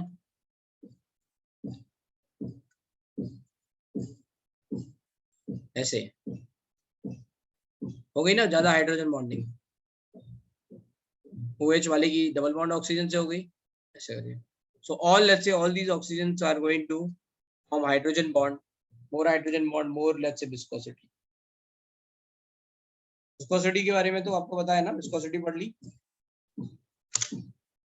विस्कोसिटी में एक वेलोसिटी आती थी ना, उसको क्या बोलते थे? क्रिटिकल कुछ वेलोसिटी। पढ़ी है या नहीं पढ़ी है आप लोगों ने? आया ना? Yes sir. क्या बोलते थे उसको? अरे जस्ट मेरे क्रिटिकल वेलोसिटी। हाँ, विस्कोसिटी में एक तो फॉर्मूला आप निकालते थे कि विस्कोसिटी कैसे निकालनी है, और एक स्पीड भी आती थी इसमें कि बता ही नहीं रहे हो कोई। Terminal velocity. टर्मिनल, हाँ ऐसे कुछ था, राइट। ठीक है चलो। हाँ भाई कितने लोग जग रहे हैं, लेट्स से देख लेते हैं भाई, एक बार हाथ उठाओ जो लोग मुझे सुन पा रहे हैं।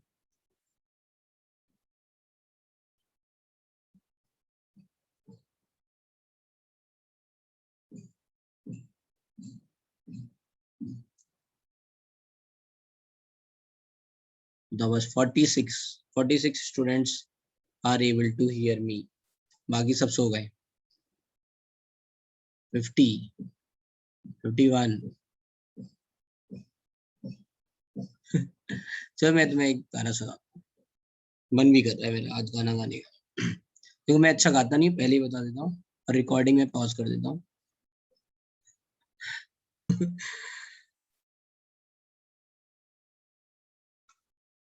चलो। तो सल्फ्यूरिक एसिड, राइट, अभी हमें पता है dissolve in water, obviously very अच्छा। हाँ ये बहुत इंपॉर्टेंट बात है, आपने शायद एक्सपीरियंस भी किया होगा, है ना, दिस पार्ट। एकदम से लेट्स से एसिड में पानी डालो, आई थिंक अभी तो वो टाइम आ गया कि हम लोग हार्पिक वगैरह यूज करते हैं, लेकिन पहले के टाइम पे लोग एसिड ही यूज करते थे, H2SO4, तेजाब, गंगा जल, मूवी में गंगा जल, है ना, हमने पढ़ लिया है ना इलेक्ट्रोकेमिस्ट्री में, P lead lead lead sulphate वाली बैटरी पढ़ रखी है ना उसमें। Yes sir. हाँ, उसमें क्या डलता है, H2SO4, राइट। H2SO4 मतलब जितना रिलेट कर सकोगे ना उतना अच्छा है। हाँ हाँ नीचे कर लो भैया, एकदम ऐसे हाथ आगे रख दो, हाथ में दर्द हो जाएगा, हैं? हाथ दो, सबके नीचे हाथ लगा दो, ओके। हाँ, तो आप जैसे मान लो उस एसिड को डालोगे तो हीट इवॉल्व करता है वो बहुत ज्यादा, it is going to be, so hydration of let's say H2SO4, concentrated H2SO4 will give a lot of heat, तो उसमें थोड़ा ध्यान रखना है ना। तो hence care must be taken while preparing sulfuric acid solution from concentrated H2SO4. The concentrated acid must be added slowly into water with constant stirring, है ना, धीरे धीरे आप एसिड को पानी में डालो और स्टर करते रहो, है ना। Concentrated acid must be added into water with constant stirring. अब इनकी रिएक्शन क्या होंगी, राइट, तो ये इसकी 3-4 तरह की रिएक्शन है। एक तो लो वॉलेटिलिटी, है ना, लो वॉलेटिलिटी का मतलब क्या है, वेपर नहीं बनती, बॉइल्स किस पे हो रहा है, देखो स्ट्रॉन्ग अट्रैक्टिव हाइड्रोजन बॉन्ड्स हैं, अभी बताया था ना, तो उसके कारण बॉइलिंग पॉइंट कितना बढ़ गया, बहुत बढ़ गया, तो इसकी लो वॉलेटिलिटी है।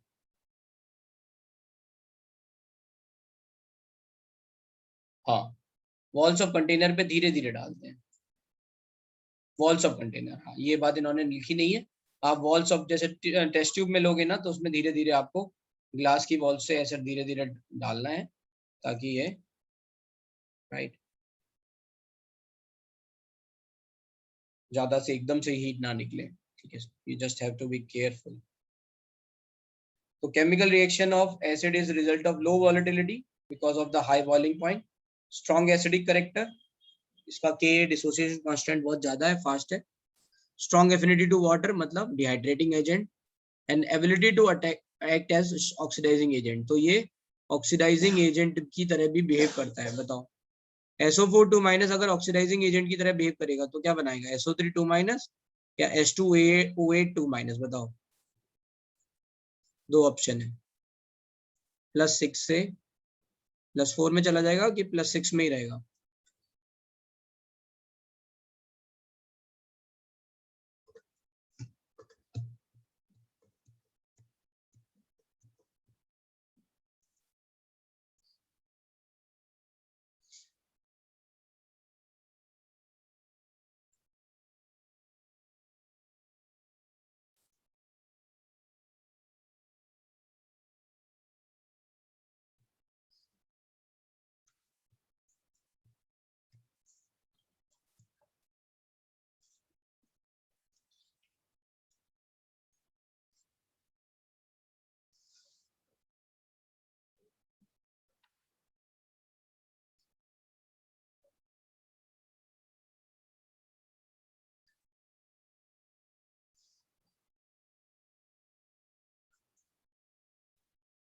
ठीक है, तो ओके, तो ये SO3 इसमें +4 में चला जाता है ये, राइट।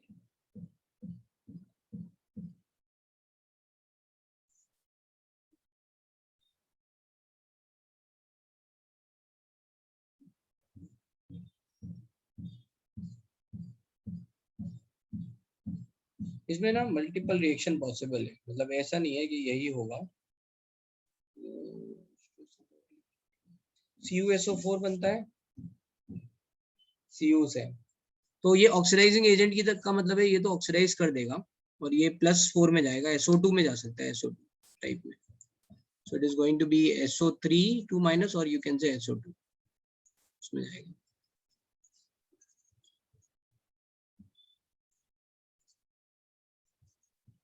तो देखते हैं इनकी रिएक्शन में।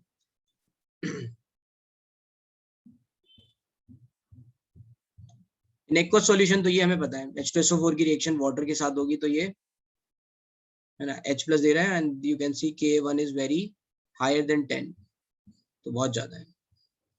तो larger value of Ka1 means H2SO4 is largely dissociated into H+ and HSO4-, greater the value of dissociation constant, stronger is the acid।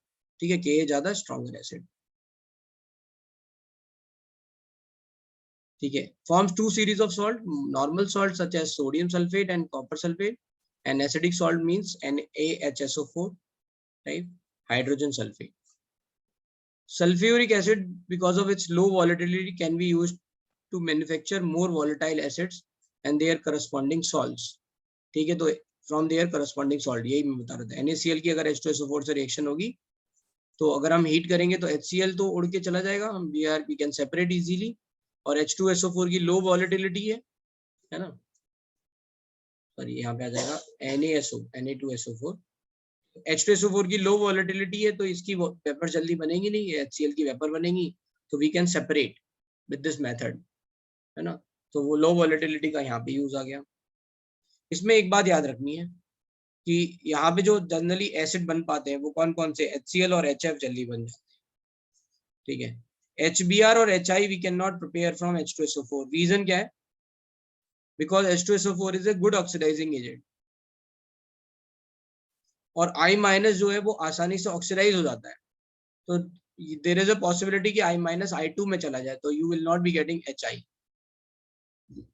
समझ में आया ये बात? कि मतलब अगर आपने NaCl की जगह NaI ले लिया और H2SO4 कर दिया, तो आपको HI बहुत अच्छा मिल जाएगा, ये जरूरी नहीं है ना। ये उसके पीछे रीजन ये है कि ये ऑक्सीडाइजिंग एजेंट भी है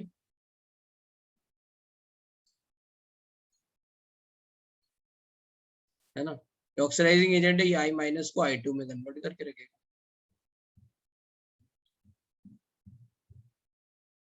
ऑक्सीडाइज कर सकते हैं, तो इसलिए उन्होंने यहाँ पे MX लिखा है, जो सॉल्ट लिखा है उसमें फ्लोरीन, क्लोरीन, NO3 ये लिए हैं, जिनका ऑक्सीडेशन आसानी से होता नहीं है। F-, Cl-, NO3- का तो हो ही नहीं सकता है ऑक्सीडेशन, तो इनका ऑक्सीडेशन इनका है ना F- का भी नहीं हो सकता है, right. Concentrated sulfuric acid is strong dehydrating agent. Many wet gases can be dried by passing them through sulfuric acid। ठीक है, provided the gases do not react with acid।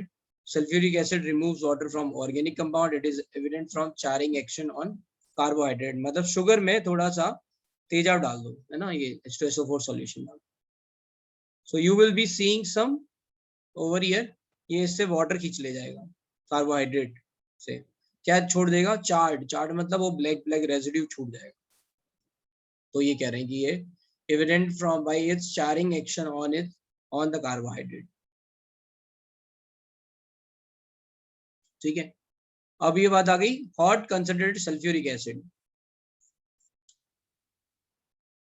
तो कंसंट्रेटेड सल्फ्यूरिक एसिड याद रखना, dilute sulphuric acid is not oxidising agent, वो फिर break हो जाता है K+HSO4-, सॉरी H+HSO4- इनमें।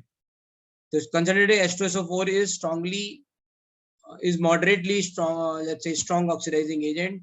कॉपर को किसमें कर रहा है? CuSO4 में 2+, सल्फर को SO2 में और खुद भी रिड्यूस हो रहा है SO2 में, +6 से +4 है ना। 0 से ये कम प्रोपोर्शनेशन टाइप की रिएक्शन हो गई, +4।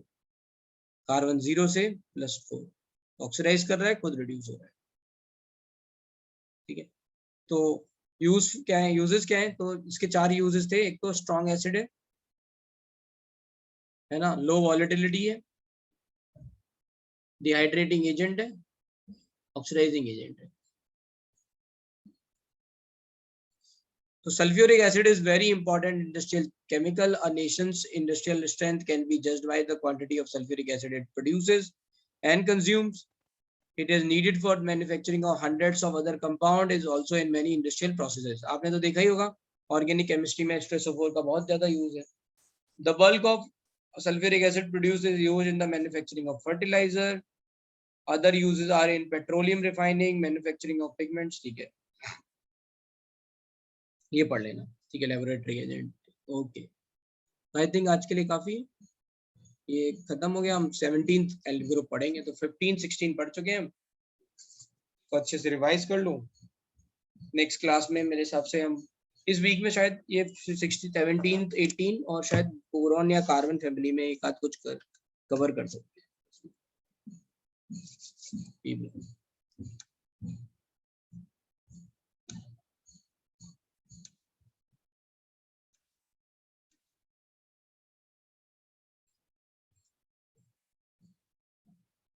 कोऑर्डिनेशन कंपाउंड में यहाँ पूछ लो, अभी 10-15 मिनट तो है ही। कोऑर्डिनेशन कंपाउंड, रुक जा मैं खोल रहा हूँ।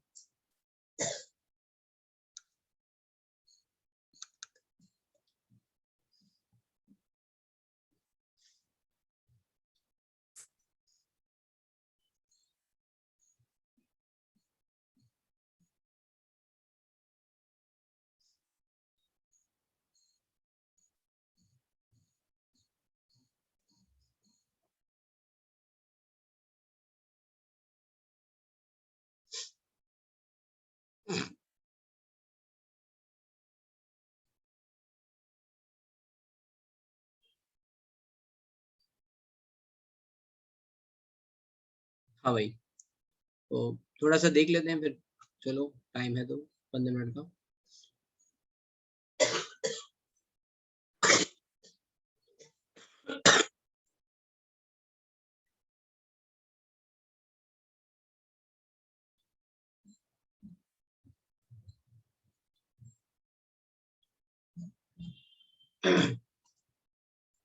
हाँ भाई, दो first to 10, first to 10, 5 5 5।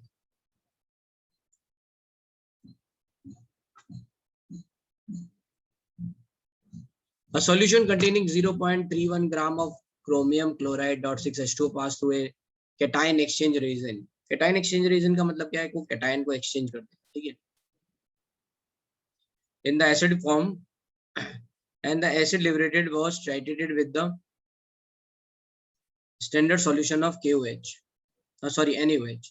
This required 28.5 centimeter cube of NaOH, the correct formula of this compound.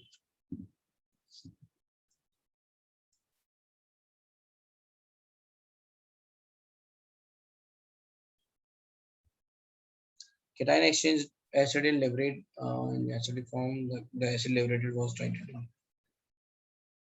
अच्छा, तो कुल मिला के ऐसा हुआ कि ये कोई कैटायन एक्सचेंज है, let's say HA। What is it is doing is, इसका ये इसने कैटायन एक्सचेंज कर दिया है, इस प्लस को इससे मान लो ये कंपाउंड है, इससे एक्सचेंज कर दिया, तो ये एसिड बन जाएगा। जो भी बाहर Cl होगा, whatever is acid, let's say Cl is, that is going to become acid, right? ये एसिड बन गया, और वो एसिड कितना होगा वो हम पता लगा सकते हैं, है ना। दिस रिक्वायर्ड 28.5 m/8, तो बता देख लेते हैं। तो इसमें क्या हो जाएगा, मिली मोल्स ऑफ एसिड हो जाएंगे मिली मोल्स ऑफ बेस के बराबर, which is 1/8 into 28.5 millimoles. अब यहां से देख लो इसके कितने मोल्स हैं, how many moles are there, Cr का कितना होता है 50, ले सकते हैं हम 52। क्लोरीन का यहाँ पे ले लो 35 के हिसाब से 35.5, 36 ले लो 108.6H2 108 कितना हो गया ये 160 268 ये दे रखा है, उसके कितने मोल आए 0.319 डिवाइड बाय 268, ठीक है, इसके इतने मोल आए। और यहाँ देख लो ये कितने मोल आए, इनकी कैलकुलेशन थोड़ा करके देखनी पड़ेगी। ये ml है तो अभी मिली मोल से मतलब मोल्स में कन्वर्ट करेंगे तो इनटू 1000 मतलब 10⁻³ और इसको भी हटा दो ये 10⁻³। तो सी वैल्यू आ रही है 1 पॉइंट, लेट्स से अप्रोक्सीमेट ले रहा हूँ मैं 32 और 19 कितना हो गया 51 मतलब 1.2, ठीक है। और इससे कितना होगा 8 से 3 24 और ये 4.5 3.6 आ गया, ठीक है।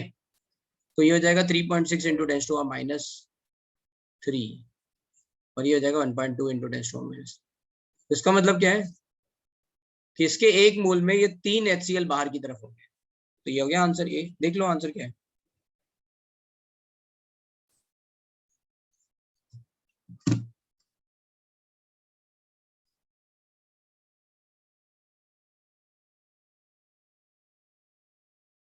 बस ये घुमा के दे रखा है, ये समझ में आ गया ना प्रोसेस।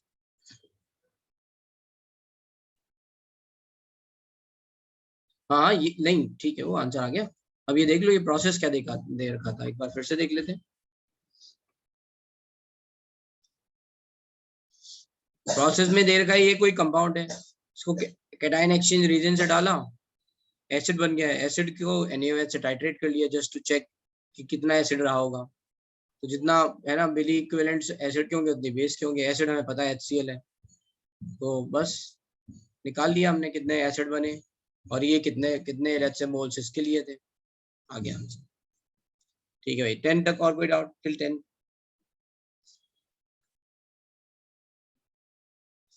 इलेवन टू 20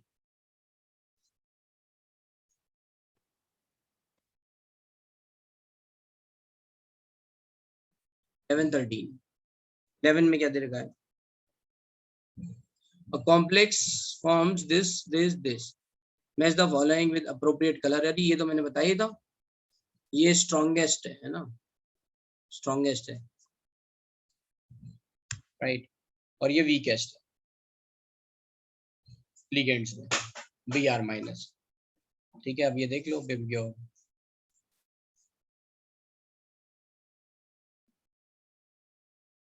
अरे क्या लिख दिया मैंने, एक गलत लिख दिया,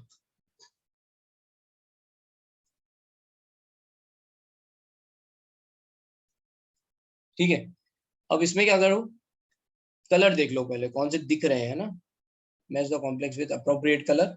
सो we are able to see green blue और रेड ही दे रखे हैं इसमें, है ना। तो ग्रीन के कारण क्या होगा, यहाँ पे लिख लेते हैं, let's say we don't know the answer yet, we will write red के कारण ग्रीन दिखेगा, ग्रीन के कारण रेड, और रेड ब्लू के कारण ऑरेंज।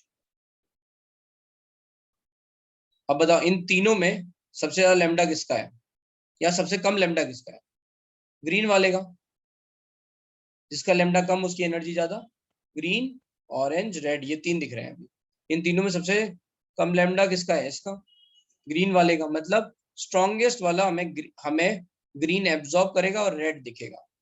हाँ भाई इतनी बात फॉलो हो गई, ये बात फॉलो हो गई कि ये ग्रीन एब्जॉर्ब करेगा और रेड दिखेगा। और सबसे कम कौन है, Br वाला, ये क्या करेगा, ये रेड एब्जॉर्ब करेगा और ग्रीन दिखेगा, तो it is going to be green. अब देख लो रेड ग्रीन आना चाहिए, red green blue red green, B है आंसर, देख लो।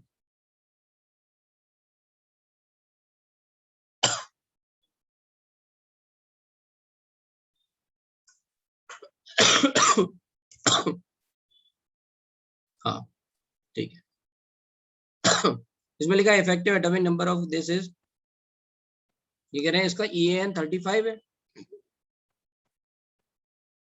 hence it is less stable, it attains stability by बताओ 35 में एक इलेक्ट्रॉन जुड़ जाएगा तभी ना,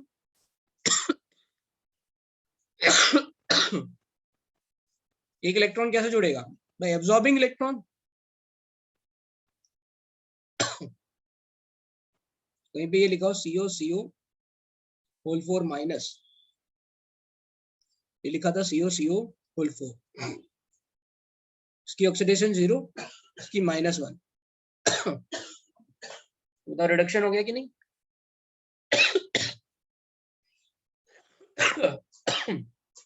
एक मिनट,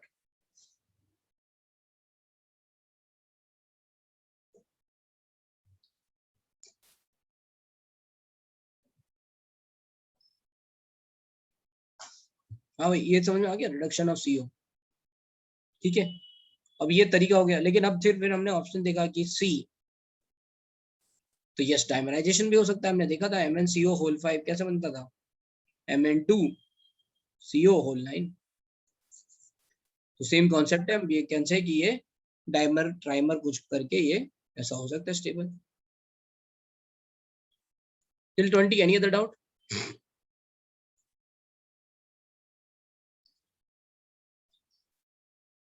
कितने हैं? 19 है। Till 19 any other doubt? यहीं तक कर रहे हैं डिस्कशन, जल्दी बताओ। ठीक है, तो फिर यहाँ तक हो गया मल्टीपल, और आगे ये नेक्स्ट क्लास में। ठीक है।